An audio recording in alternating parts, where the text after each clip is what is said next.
Now, to start with today, I must say that anything that I have to say to you will derive its whole value from the spirit in me as I say it, and the spirit in you as you listen to it. If today you come to me to listen from mere curiosity, or to get a little temporary enjoyment, then it would be better for you to not listen at all. Nations are not about geography. They are about ideals.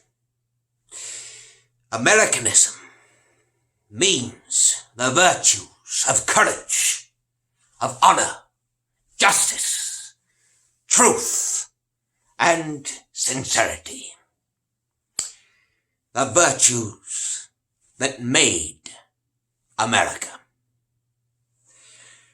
Virtues from which time immemorial have lain at the root of all true well-being. The things that will destroy America are prosperity at any price, no prosperity, and no glory can save a nation that is rotten at heart.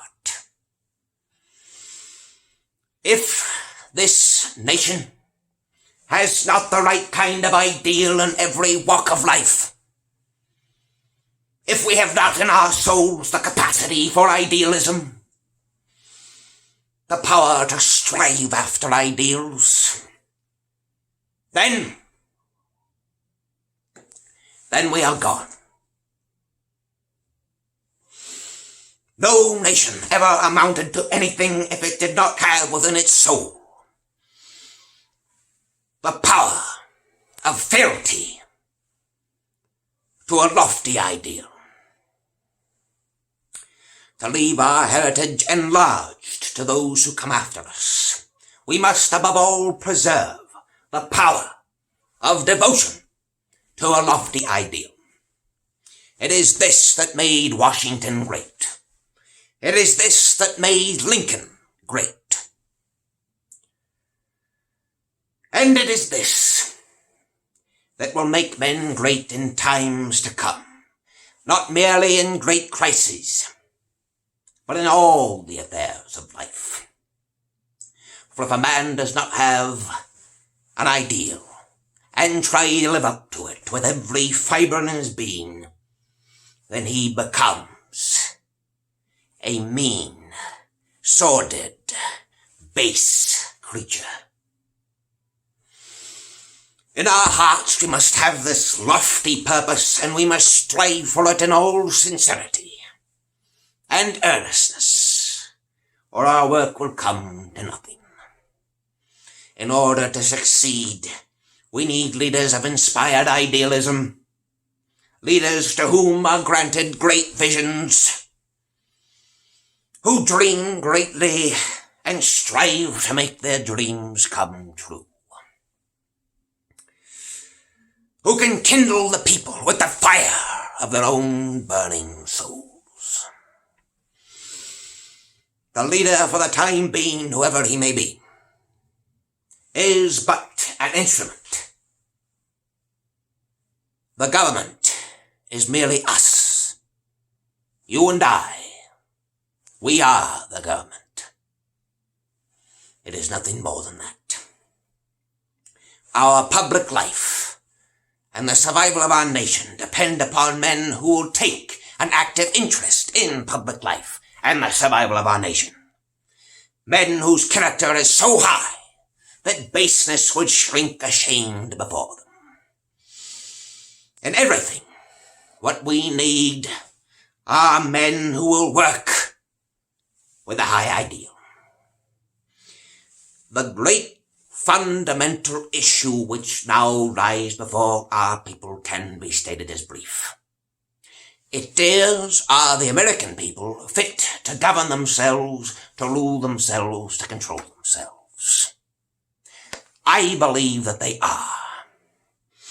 I believe in the right of the people to rule. I believe that the vast majority of the plain-spoken people of these great United States will, day in and day out, better be able to decide their own destinies than any smaller class or body of ruling men ever could. I believe that the American people are, as a whole, capable of self-control and learning by their mistakes. And for this, the future of democracy is bright. Because with great power, there invariably comes great responsibility. And our responsibility is heavy for the world and for generations yet unborn. Upon the success of our experiment depends the welfare of all humanity. If we fail, then the cause of free self-government throughout the world will rock to its foundations. To any nation which stands for human liberties, you have an ally in the United States. We are the strongest nation in the world, but it will count for nothing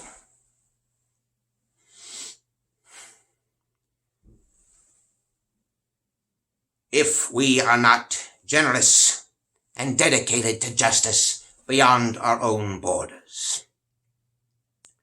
We have no choice as to whether or not we should play a great role in the world. All that we can decide is whether we should play it well or play it ill.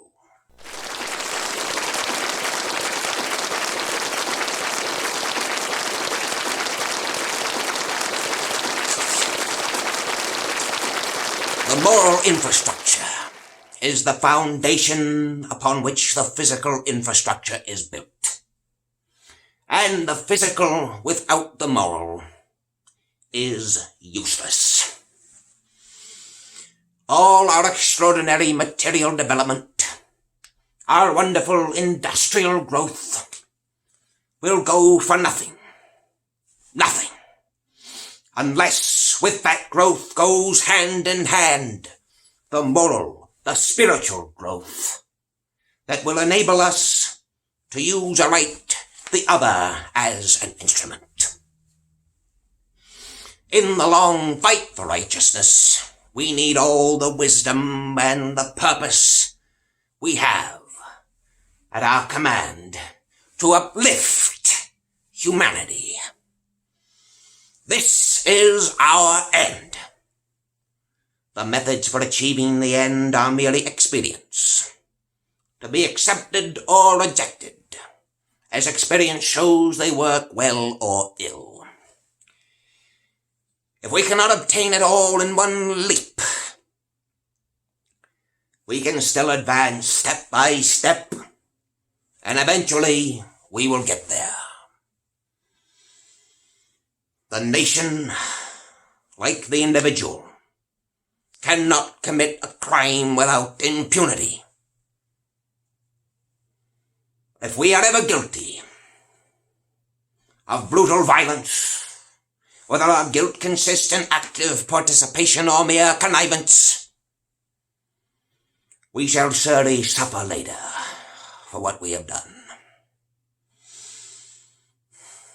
But we can prove worthy of this important moment in history if we take up the cause of the fatherless, plead the case of the widow, and welcome everyone with wide open arms. Then we will see the beautiful beaming faces of our young children thanking us. We can scale the summits and usher in a new era. where every child, no matter where they live, can grow up in dignity, peace, and harmony. Thank you very much, and may our highest ideals be realized. First in your hearts, then in your actions, and then the world can be forever changed. Thank you. My love to you all. And God bless the United States of America, each and every one of you, and the world.